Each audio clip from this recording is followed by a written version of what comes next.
Assalamualaikum warahmatullahi wabarakatuh.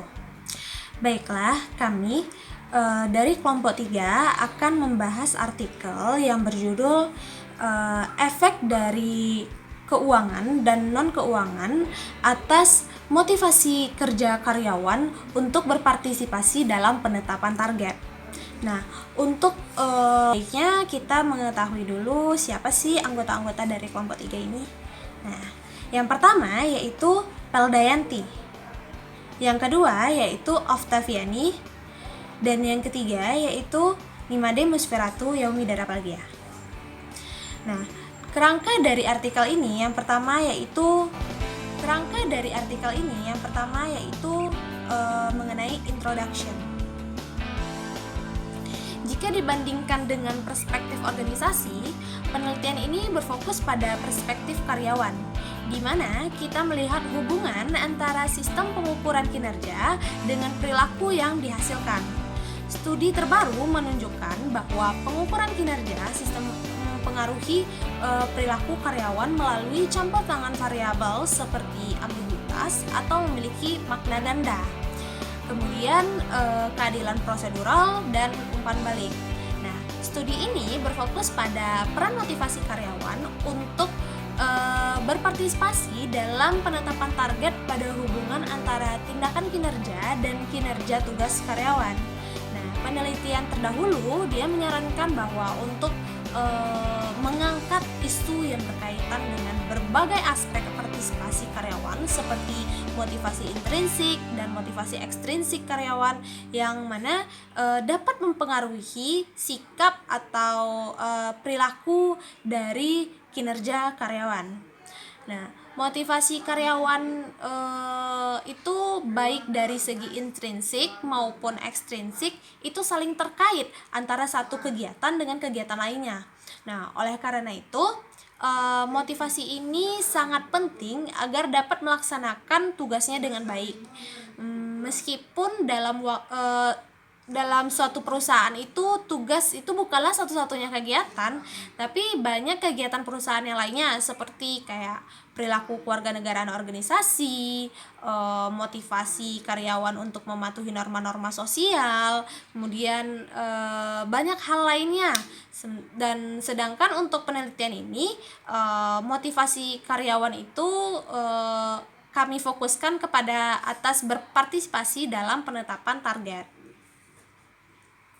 Motivasi karyawan itu terkadang berbeda-beda dengan setiap karyawan itu kan memiliki motivasi gitu. Tapi sometimes motivasi yang dimiliki oleh karyawan itu berbeda dengan tujuan organisasi yang ada. Nah, jadi di mana tujuan organisasi dapat mencakup peningkatan kinerja pekerjaan karyawan tersebut. Nah, sebaliknya motivasi intrinsik dan motivasi ekstrinsik karyawan dapat terkait dan juga ada kemungkinan juga tidak akan terkait dengan kinerja pekerjaan karyawan. Nah, motivasi karyawan itu terjadi ketika karyawan memiliki beberapa kebutuhan intrinsik atau ekstrinsik untuk dipenuhinya. Contoh, kebutuhan intrinsiknya seperti kebutuhan tentang menghadapi tantangan, kemudian kebutuhan seperti kontrol, memuaskan rasa ingin tahu, dan kemudian memenuhi fantasinya gitu. Sedangkan kebutuhan-kebutuhan tersebut belum tentu menjadi tujuan dari organisasi. Nah, untuk tujuan dari penelitian ini adalah untuk memastikan apakah langkah-langkah non-finansial sebagai kriteria evaluasi kinerja itu dapat mempengaruhi yang pertama, luasnya motivasi intrinsik karyawan untuk berpartisipasi dalam penetapan target. Yang kedua, tingkat motivasi ekstrinsik yang dikendalikan karyawan untuk berpartisipasi dalam pengaturan target. Nah, ini juga penelitian ini juga meneliti mekanisme di mana tindakan non-finansial mempengaruhi kinerja pekerjaan karyawan secara tidak langsung melalui yang pertama, motivasi intrinsik karyawan untuk berpartisipasi dalam penetapan target. Terus yang kedua, karyawan itu dikendalikan oleh motivasi ekstrinsik untuk berpartisipasi dalam penetapan target. Nah, model terintegrasi yang menggabungkan langkah-langkah non-finansial dan ukuran-ukuran keuangan juga digunakan untuk memastikan kepentingan relatif dari ukuran-ukuran non-finansial dibandingkan dengan ukuran-ukuran keuangan dalam mempengaruhi motivasi karyawan untuk berpartisipasi. Secara khusus ini membandingkan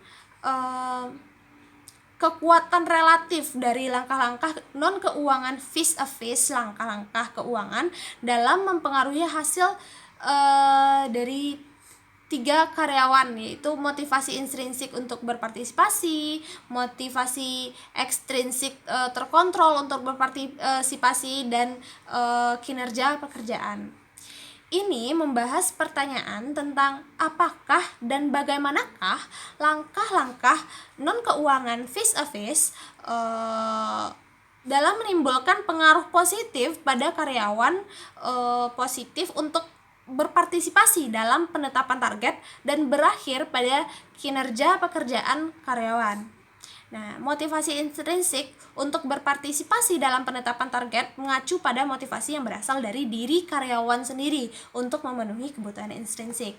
Karyawan berpartisipasi secara sukarela, secara derma, karena mereka tuh kayak melihat peluang mereka itu tuh untuk memiliki suara dalam penetapan target itu cukup besar sebagai tujuan dari diri mereka sendiri. Sedangkan motivasi ekstrinsik yang terkontrol untuk berpartisipasi dalam penetapan target itu mengacu pada motivasi yang diprakarsai oleh sumber atau organisasi lainnya dan dimaksudkan untuk kayak mendapatkan manfaat dari sumbernya tersebut. Nah, pemahaman ini mengacu pada bagaimana dua bentuk motivasi yang sangat kontras ini untuk berpartisipasi dalam penetapan target yang menjadi mediasi ukuran kinerja dan hubungan kinerja pekerjaan dapat memberikan wawasan yang berharga ke dalam seluk-beluk di mana ukuran kinerja mempengaruhi kinerja pekerjaan karyawan. Selanjutnya, kerangka kedua dari artikel ini kita akan membahas mengenai pengembangan hipotesis. Nah, pengembangan hipotesis itu terbagi-bagi. Nah, yang pertama dari pengembangan hipotesis ini yaitu bagian pertamanya ukuran kinerja dan motivasi intrinsik untuk berpartisipasi dalam penetapan harga.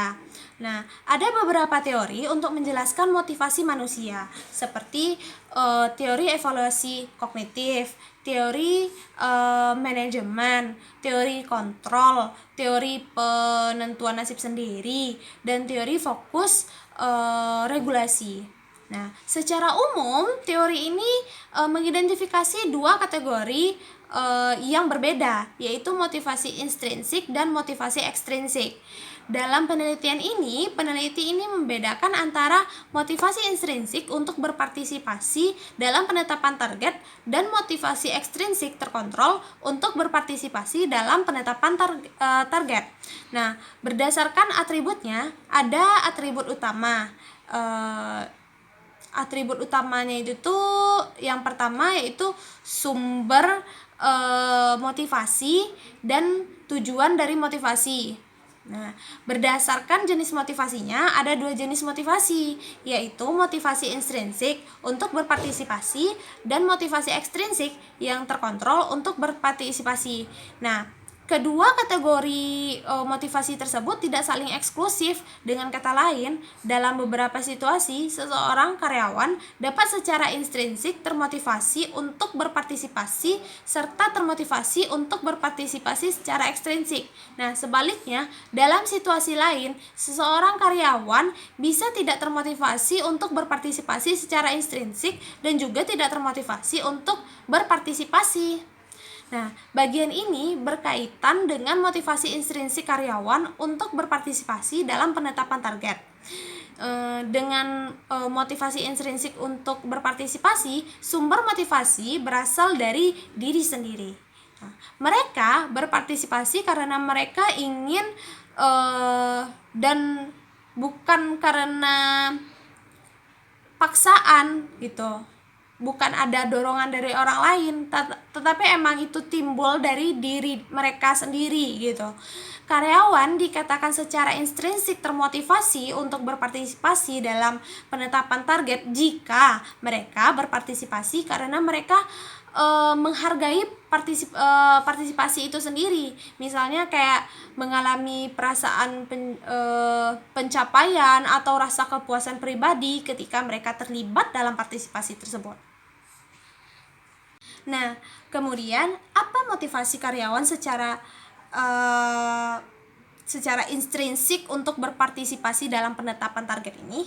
Nah, untuk mengemukakan bahwa manusia memiliki kebutuhan intrinsik untuk menentukan nasibnya sendiri, itu tuh kayak kebutuhan manusia akan penentuan nasib sendiri itu yang sebenarnya menjadi sumber dan tujuan dari motivasi intrinsik. Teori penentuan nasib sendiri itu mereka menunjukkan bahwa sumber motivasi intrinsik itu adalah endogen. Kenapa? Karena kebutuhan untuk menentukan nasib sendiri itu yang secara intrinsik mendorong manusia untuk terus mencari berbagai keterampilan. Nah, oleh karena itu, faktor-faktor yang mendorong penentuan nasib sendiri dan kompetensi adalah faktor-faktor yang melahirkan motivasi intrinsik. Akibatnya, baik secara kognitif, teori evaluasi dan penentuan nasib sendiri menunjukkan bahwa motivasi intrinsik itu dapat dirusak oleh faktor-faktor sosial dan lingkungan yang mempromosikan kompetensi dan otonomi.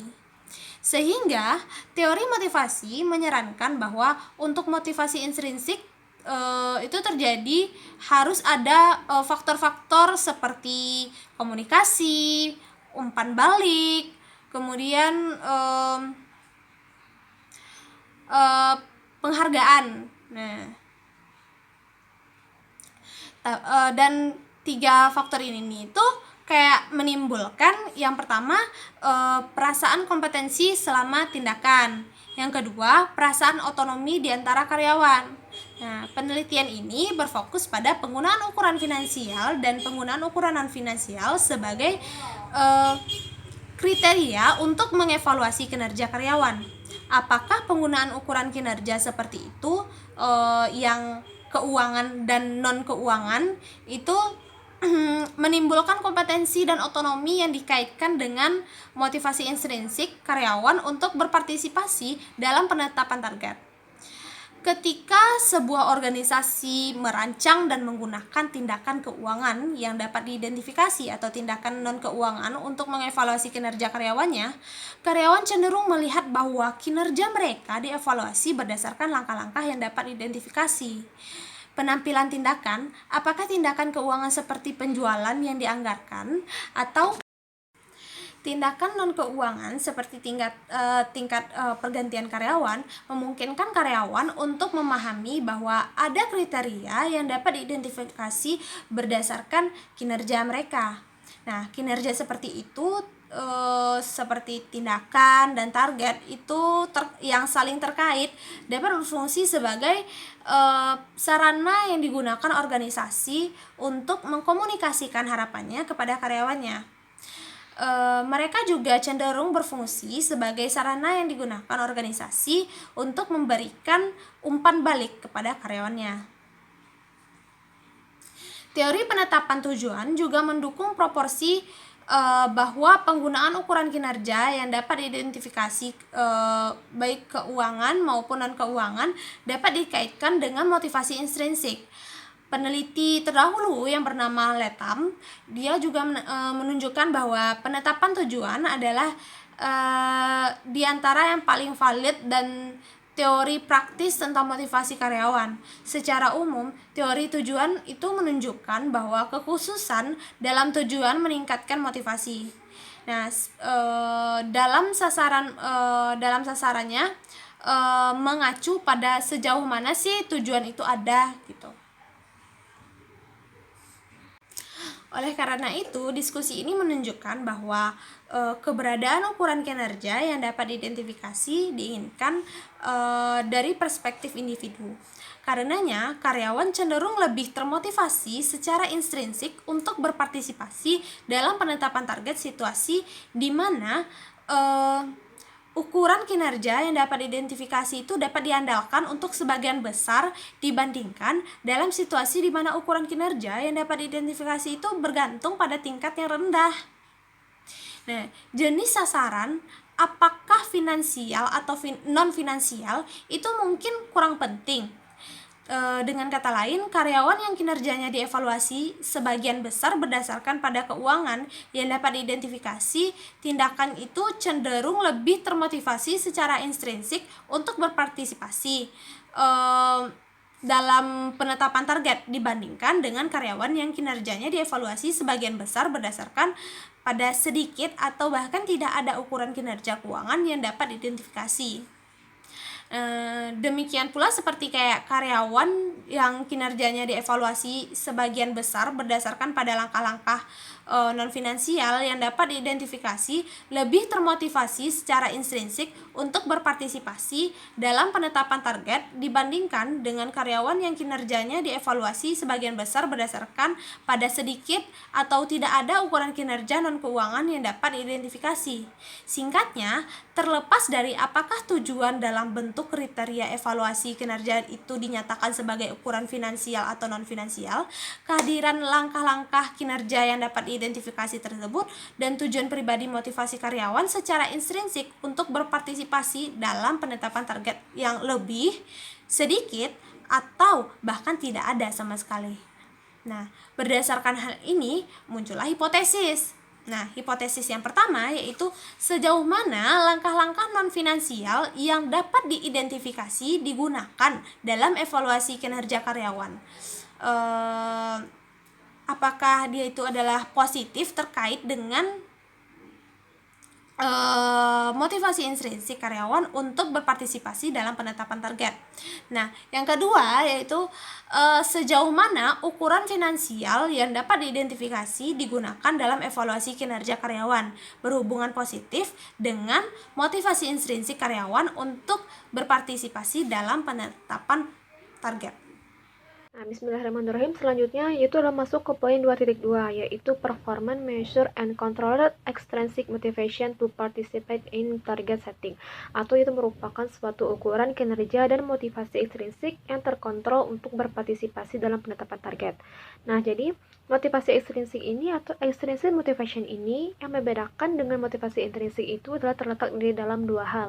Yang pertama yaitu dari sumber motivasi atau the source of the motivation, dan juga dari tujuan motivasi atau the purpose of motivation, yang dimana seperti yang telah diketahui bahwa kalau motivasi intrinsik itu merupakan suatu motivasi yang bersumber dari endogen atau dari dalam, sedangkan kalau motivasi ekstrinsik itu merupakan berasal dari exogen atau dari luar. Nah, jadi karena motivasi ekstrinsik ini yang dikendalikan dan bersumber dari eksternal, jadi ada kemungkinan bahwa sumber motivasi ekstrinsik ini yang dikontrol karyawan untuk berpartisipasi dalam penetapan target adalah organisasi. Nah, jadi ada beberapa literatur menjelaskan menunjukkan bahwa juga ada beberapa alasan mengapa partisipasi karyawan tersebut digunakan dalam organisasi. Nah, jadi selanjutnya juga ada berbagi informasi. Berbagi informasi ini merupakan salah satu hal yang utama dari partisipasi karyawan, yang dimana diprakarsai atau dikeluarkan atau telah dijelaskan oleh organisasi. Yang dimana selanjutnya informasi tersebut akan ditransfer atau juga akan disebarkan kepada manajemen. Yang dimana informasi tersebut sangat diperlukan oleh manajemen karena informasi tersebut berguna bagi manajemen atau top manajemen untuk melihat target yang akan dicapai. Nah, dan selanjutnya juga berdasarkan pada literatur ekonomi. dalam literatur ekonomi tersebut mengamati bahwa penganggaran partisipatif atau participative budgeting itu digunakan oleh atasan untuk mendapatkan informasi untuk mengurangi ketidakpastian, yaitu tentang tugas karyawan dan juga tugas lingkungannya di perusahaan. Jadi oleh karena itu, dengan adanya organisasi yang memulai dan juga mengendalikan dari partisipasi karyawan yang setelah sebelumnya dijelaskan dalam penetapan target, dimaksudkan dapat mengurangi asimetri informasi atau ketidakseimbangan informasi atau reducing asymmetry information. Jadi antara ukuran kinerja keuangan dengan ukuran kinerja non keuangan. Nah, selanjutnya terkait slide selanjutnya yaitu dilihat hubungan antara manajemen puncak atau top manajemen dan juga karyawan terkait dengan ukuran kinerja finansial dan juga non finansial. Nah, jadi dapat dilihat bahwa manajemen puncak atau top manajemen itu cenderung lebih luas dan juga mengutamakan pada ukuran kinerja keuangan atau financial performance measure daripada ukuran kinerja dan keuangan. Jadi hal tersebut menunjukkan bahwa fokus manajemen puncak yang berlebihan terhadap ukuran kinerja keuangan itu akan menyebabkan adanya tantangan yang akan dihadapi dalam praktik manajemen akuntansi di perusahaan tersebut. Nah, jadi berbeda halnya dengan manajemen puncak, kalau karyawan di tingkat unit bisnis strategis itu termasuk karyawan yang bertanggung jawab manajerial seperti supervisor penjualan, mandor, kemudian mandor pabrik, pengawas itu kemungkinan akan kurang terlibat dengan kinerja yang keuangan karena telah dijelaskan bahwa karyawanlah yang banyak berinteraksi dengan pelanggan dan juga lingkungan, jadi sehingga karyawan-karyawan tersebut lebih diperlukan kinerja dan keuangan. Nah, jadi informasi atau kinerja-kinerja keuangan tersebut kurang diperlukan. Seperti itulah kata dalam artikel tersebut.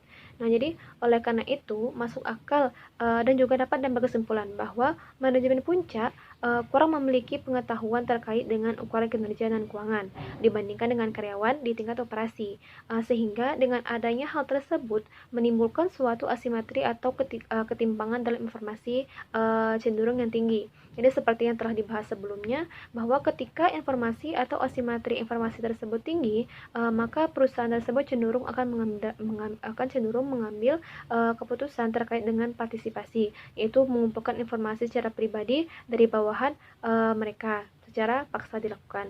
Oleh karena itu, sehingga muncullah usulan atau muncul hipotesis yaitu ada dua, yaitu yang H3-nya menjelaskan bahwa sejauh mana ukuran non finansial digunakan sebagai kriteria untuk evaluasi kinerja karyawan secara signifikan, yang dimana terkait dengan motivasi ekstrinsik yang dikendalikan karyawan untuk berpartisipasi dalam penetapan target. Dan juga H4-nya yaitu sejauh mana ukuran keuangan digunakan sebagai kriteria untuk evaluasi kinerja karyawan tidak signifikan terkait dengan motivasi ekstrinsik yang dikendalikan karyawan untuk berpartisipasi dalam penetapan target. Oke, selanjutnya yaitu poin 2.3 yaitu effect of intrinsic motivation to participate in target setting on employee for job performance. Nah, atau pengaruh motivasi intrinsik untuk berpartisipasi dalam penetapan target pada kinerja pekerjaan karyawan. Nah, jadi hasil umumnya menunjukkan bahwa motivasi intrinsik untuk bekerja yang lebih baik dalam tugas berhubungan positif dengan peningkatan kinerja pekerjaan. Nah, di mana motivasi tersebut pada umumnya baik itu motivasi bersifat intrinsik atau ekstrinsik itu terkait dengan suatu kegiatan atau aktivitas. Nah, jadi sangat penting bagi kita untuk mengetahui aktivitas apa yang akan dilakukan atau apa yang akan dimaksud, sehingga muncul dalam diri untuk motivasi untuk melakukan pekerjaan tersebut dapat dilakukan secara baik dan juga efektif dan efisien. Nah, jadi studi ini atau penelitian ini berhipotesis bahwa motivasi intrinsik karyawan untuk berpartisipasi pengaturan mungkin tidak terkait dengan peningkatan kinerja karyawan. Hal ini didasarkan pada motivasi karyawan yang berbeda dengan tujuan organisasi, yang dimana tujuan organisasi itu dapat mencakup meliputi peningkatan kinerja pekerjaan karyawan. Sebaliknya, kalau karyawan itu memiliki tujuan yang berbeda, itu tujuan intrinsiknya itu terkait dengan kebutuhan pribadi. Contohnya seperti karena minat, kemudian tujuannya karena untuk kesenangan, kemudian kepuasan, dan juga kesenangan hidup dan lain sebagainya. Dan juga selain itu, motivasi intrinsik ini dapat mengarah pada kesejahteraan psikologis dan juga kesejahteraan yang lebih baik. Nah, dapat jelas bahwa kebutuhan ini juga belum tentu terkait dengan tujuan organisasi untuk meningkatkan kinerja. Nah, jadi sehubungan dengan motivasi intrinsik untuk berpartisipasi, menyatakan bahwa tujuan partisipasi untuk motivasi intrinsik itu terletak pada proses itu sendiri. Jadi individu secara intrinsik termotivasi dan mereka fokus pada proses, bukan pada hasil. Jadi sehingga diusulkan hipotesis yaitu H5 yang menyatakan bahwa motivasi intrinsik untuk berpartisipasi dalam penetapan target tidak terkait dengan kinerja pekerjaan karyawan. Nah, selanjutnya itulah tentang effect of controlled extrinsic motivation to participate on employee job performance atau pengaruh motivasi intrinsik yang terkendali untuk berpartisipasi pada kinerja pekerjaan karyawan. Nah, jadi bagian ini itu membahas hubungan antara motivasi ekstrinsik yang terkontrol dengan kinerja pekerjaan karyawan. Jadi seperti yang telah didiskusikan sebelumnya, jadi sumber motivasi ekstrinsik karyawan itu dikendalikan oleh organisasi, yang dimana tujuannya adalah mungkin untuk kebutuhan organisasi tersebut. Jadi oleh karena itu di sini pertanyaan harus dijawab itu adalah mengapa. Jadi organisasi memulai dan mengendalikan partisipasi karyawan. Nah, jadi literatur umumnya menyarankan bahwa organisasi itu menggunakan partisipasi karyawan sebagai sarana untuk mencapai tujuan organisasi dari peningkatan produktivitas tugas melalui berbagai informasi dan mekanisme kognitif untuk mengurangi ketidakpastian dan informasi yang asimetri atau yang tidak selaras. Nah, jadi ada dua item yang digunakan untuk mengukur kontrol motivasi intrinsik, yaitu yang pertama yaitu adalah karena partisipasi itu adalah sarana untuk memberikan informasi yang penting bagi pekerjaan atau provide information, dan yang kedua itu adalah karena partisipasi itu adalah sarana yang melalui atasan akan memungkinkan pemanfaatan informasi yang lebih baik di tempat kerja atau utilization of information. Nah, jadi sehubungan dengan mekanisme untuk meningkatkan produktif yang efisien atau produktif efisien itu dibagi menjadi dua, yaitu terkait dengan kognitif dan juga motivasi. Nah, jadi kalau untuk faktor kognitif itu terkait dengan peningkatan informasi, pengetahuan, dan kreativitas sehingga hasil pengambilan keputusan partisipasi tersebut dapat dikaitkan dengan peningkatan komunikasi. Sedangkan kalau untuk faktor kognitif itu melibatkan tentang kejelasan tujuan yang lebih besar, lanjutnya tentang pemahaman yang lebih penuh terkait dengan metode dan juga digunakan untuk menyelesaikan pekerjaan, dan juga pemahaman yang lebih baik tentang suatu keseluruhan yang secara menyeluruh, dan juga tentang perubahan-perubahan dalam organisasi dan juga keputusan dan kebijakan. Sehingga diusulkanlah hipotesis yang itu adalah H6, yaitu tentang motivasi ekstrinsik yang terkendali untuk partisipasi dalam penetapan target berhubungan positif dengan kinerja pekerjaan karyawan. Nah, selanjutnya yaitu adalah menjelaskan bahwa menurut Kren dan Leo pada tahun 1988 itu mengidentifikasikan 3 cara di mana partisipasi karyawan dapat meningkatkan kinerja pekerjaan karyawan, yaitu pertamanya itu adalah through the setting of higher budget goals, atau artinya itu adalah melalui pengaturan tujuan anggaran yang lebih tinggi. Kemudian yang keduanya itu adalah by increasing employee commitment to budget goals, atau itulah dengan meningkatkan komitmen karyawan terhadap tujuan anggaran. Dan yang ketiga adalah through the cognitive benefits derived from sharing information during participation, atau melalui manfaat kognitif yang diperoleh dari berbagi informasi selama partisipasi. Nah, selanjutnya kita masuk ke bagian 3, yaitu pada research method atau metode penelitian. Nah, bagian pertamanya kita akan membahas mengenai sample selection and data collection, yaitu pemilihan sampel dan pengumpulan data.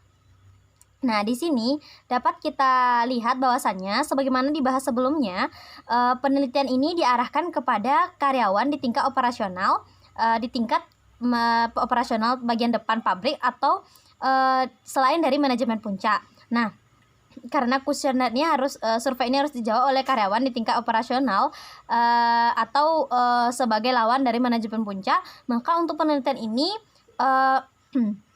karyawan yang ditunjuk itu ada dua, yaitu karyawan manajerial di bagian operasional dan non manajerial di operasional. Nah, yang non manajerialnya itu seperti misalnya karyawan yang bergerak pada operator mesin atau driver forklift. Nah, juga kita tujukan kepada karyawan yang memiliki tanggung jawab manajerial seperti misalnya mandor, pengawas, pengawas pabrik, manajer pabrik asisten, manajer pabrik, manajer pembelian, manajer penjualan, atau pengawas penjualan. Nah, di sini ketika diminta nama-nama untuk sampel dari organisasi untuk berpartisipasi dalam penelitian, peneliti meminta nama-nama tersebut kepada karyawan tingkat operasi yang memiliki tanggung jawab di beberapa manajerial. Nah, karyawan yang di bidang manajerial di tingkat operasi ini dianggap mereka cenderung lebih berpengetahuan dengan organisasi mereka, dan karena dalam posisinya mereka cenderung akan menjawab kuesioner lebih baik dan benar. Nah, sementara sampel yang dipilih dapat terdiri dari beberapa karyawan yang mungkin memiliki jabatan seperti manajer pabrik atau manajer asisten pabrik. Nah, yang kita bisa katakan mereka ini masih karyawan, dan yang kedua mereka ini bekerja di bagian depan atau di bagian operasional pabrik. Nah, mereka melakukan fungsi pengawasan di tingkat operasi. Nah, oleh karena itu mereka adalah peserta atau merupakan sampel yang cocok untuk survei karyawan di tingkat operasional pabrik. Nah, selanjutnya survei ini dikirimkan kepada karyawan di tingkat operasi dalam organisasi manufaktur Australia pada Agustus 2011. Nah, kriteria seleksi minimumnya adalah 100 karyawan dan omset tahunan lebih dari 10 juta dolar, menghasilkan 164 organisasi yang dipilih secara acak dari basis data komputer Australia 2010.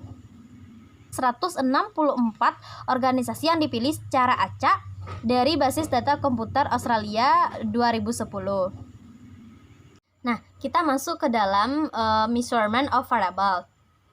Nah, measurement of variable atau pengukuran variabel ini kita bahas di bagian slide berikutnya, yaitu ada bagian performance measure atau pengukuran kinerja.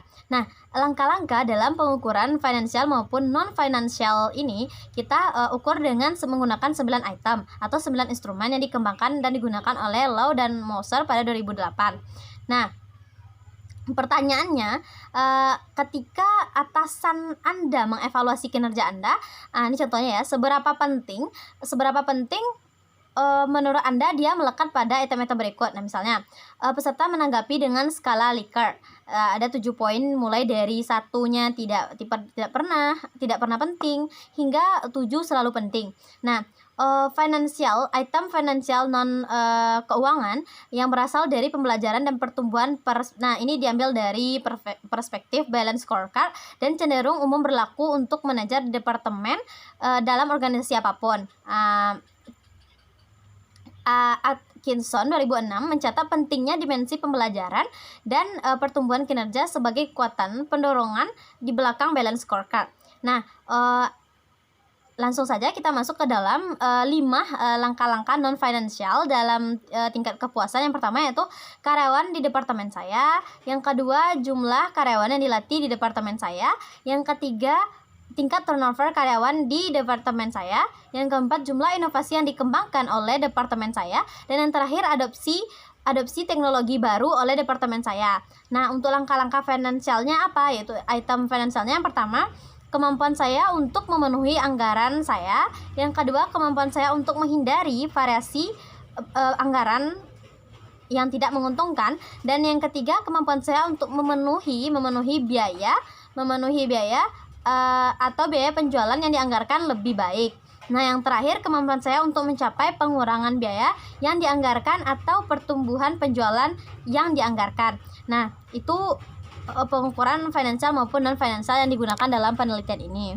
Selanjutnya kita masuk pada pembahasan 32.2 mengenai intrinsic motivation and control extrinsic motivation to participate in target. Nah, di sini kita akan membahas mengenai 2 bentuk yang berbeda dari motivasi karyawan untuk berpartisipasi dalam pencapaian target.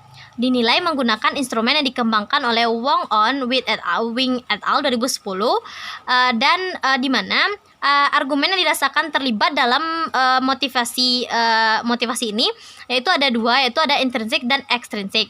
Nah, di mana ada 5 pertanyaan yang berasal dari motivasi untuk faktor pencapaian kognitif yang diciptakan oleh Locke dan Swigert 1979 dan Locke et al. Pada tahun 1986. Nah, 3 ukuran motivasi yang terkait dengan partisipasi sebagai tujuan itu sendiri adalah yang pertama, karena partisipasi memberi saya perasaan pencapaian. Yang kedua, karena partisipasi memberi saya rasa kepuasan pribadi yang besar. Dan yang ketiga, karena partisipasi memberikan saya perasaan memiliki dan meningkatkan identifikasi dengan organisasi saya. Nah, yang ketiga itu adalah motivasi intrinsik.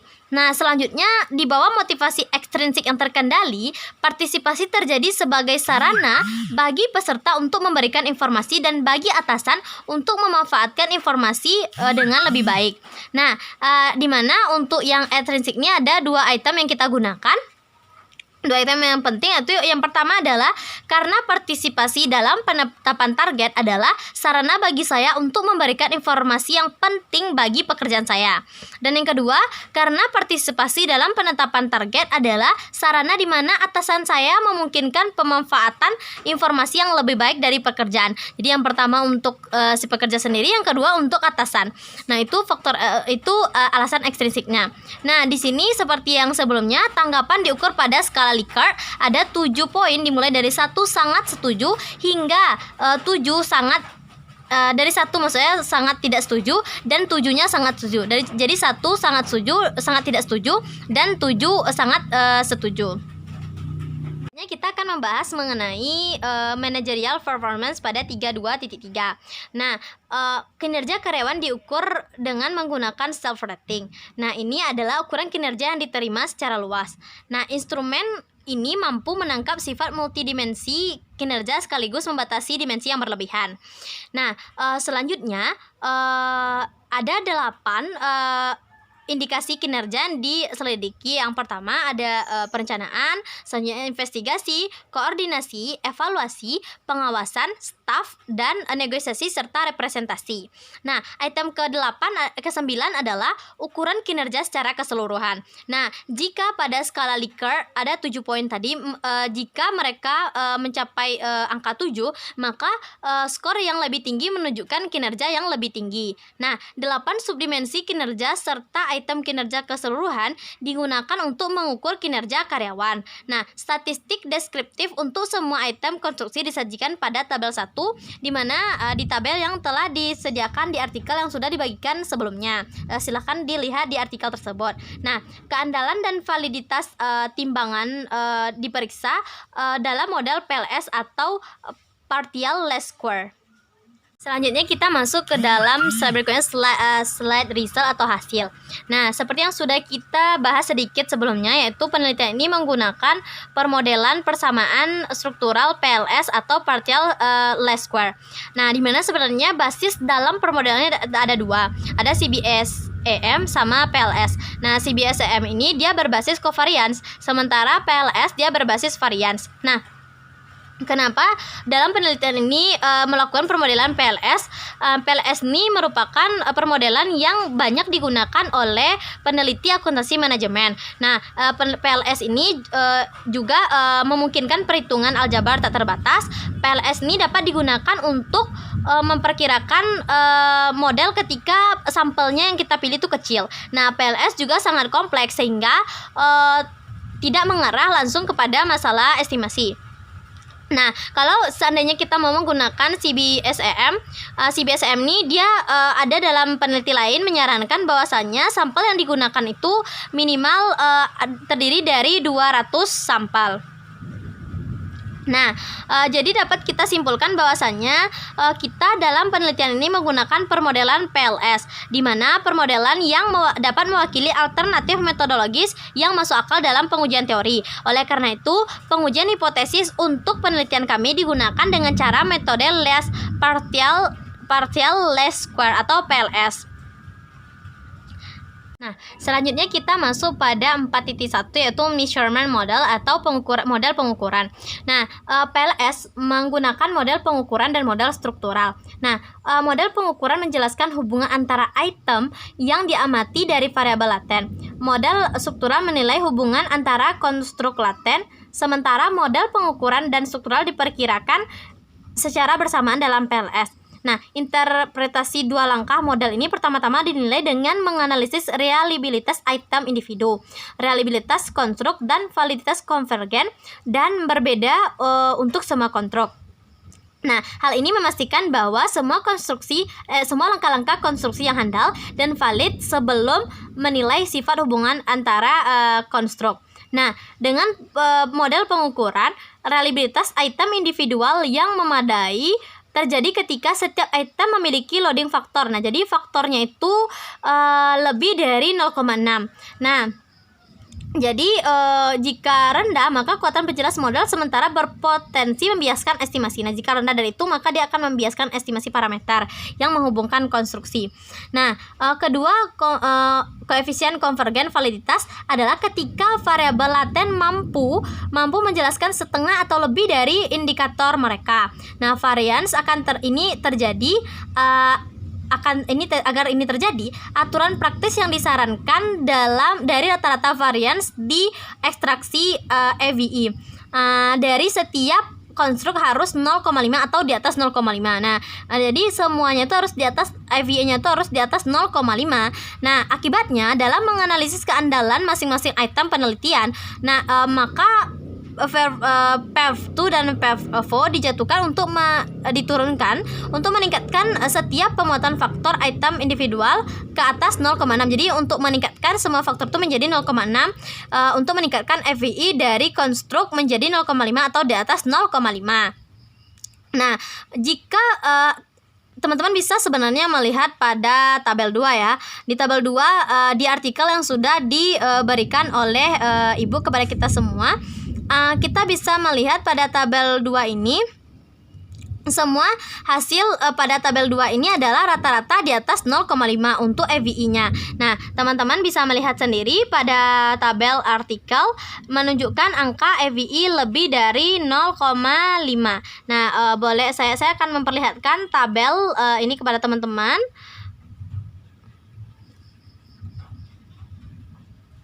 Nanti saya akan perlihatkan pada bagian menunjukkan angka di atas 0,5 untuk setiap EVI-nya. Nah, ini menunjukkan apa? Bahwasanya keandalan masing-masing item itu memuaskan. Nah, selanjutnya untuk alfa yang idealnya sendiri, skor keandalannya melebihi 0,7. Nah, dan Cronbach's alfa melebihi 0,8 untuk masing-masing variabel item. Nah, selanjutnya teman-teman juga bisa melihat pada tabel 2 sampai 4 itu ada 4 tabel. Nah, di tabel 2 sampai 4 itu juga dimungkinkan untuk kita simpulkan bahwa model pengukuran PLS menunjukkan keandalan item individual yang memuaskan. Keandalan konstruk, validitas konvergennya, dan validitas diskriminan untuk variabel-variabel penelitian ini. Jadi semua angka-angka menunjukkan angka-angka yang memuaskan untuk model penelitian kita pada kali ini. Baiklah, saya akan memperlihatkan sedikit tabel kepada teman-teman.